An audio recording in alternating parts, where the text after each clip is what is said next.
na tribuna. Está no tempo ainda.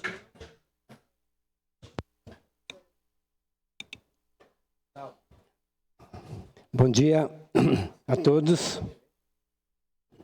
Eu queria projetar no telão alguma. Isso aí, pessoal, é uma pintura do DENIT na BR-116. Isso é uma vergonha para a nossa cidade. É impressionante, eu estive lá no sábado ao meio-dia, um morador me procurou. É um péssimo exemplo de onde vai o nosso dinheiro, do governo federal. Confirmei ainda com o secretário de Trânsito se era o DENIT que tinha feito, sim. Está confirmado, pessoal do DENIT. É uma vergonha para a nossa cidade, a gente tentando chamar turistas. O cara, em vez de pintar um meio-fio, pintou praticamente toda a calçada. E eu queria, então, passar um exemplo também do que é feito quando está presente a iniciativa privada. Essas pinturas na UX, na nossa universidade. Gostaria de cumprimentar o funcionário, a direção da UX, pela beleza da pintura. Infelizmente, né, infelizmente, isso é serviço particular.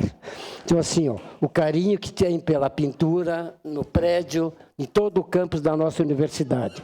O contrário do que feito na BR-116. Isso é um exemplo, um belo exemplo para a nossa cidade, da nossa universidade. Eu gostaria de falar também, lembrar que hoje à noite, às 18h30, audiência pública sobre o plano de mobilidade.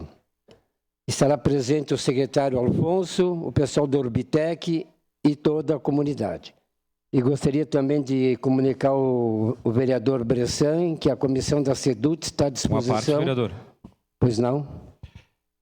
Não, muito bem colocado essas obras aí que são feitas, né? E é importante que a comunidade veja isso aí e leve também vamos dizer, aos órgãos, né? Está levando aqui ao vereador.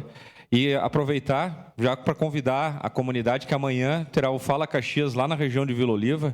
E amanhã mesmo, no feriado, também terá o Fala Caxias aqui da região centro e Exposição, Panassolo, esses bairros centrais. Então, levar essas demandas, né, quem está vendo tudo o que está acontecendo na cidade, para o poder público aqui, nós estaremos presentes aí também, todos os vereadores. Importante isso que o senhor traz e levar as demandas aí. Muito obrigado, vereador. Obrigado, colega Lucas Dil. E, inclusive, eu vou encaminhar essas fotos para o setor responsável do DENIT. Era isso, muito obrigado. Obrigado, senhor Camilo. Com 3 horas, 1 minuto, 49 segundos, encerrada a sessão desta terça-feira, desejamos a todos um bom feriado.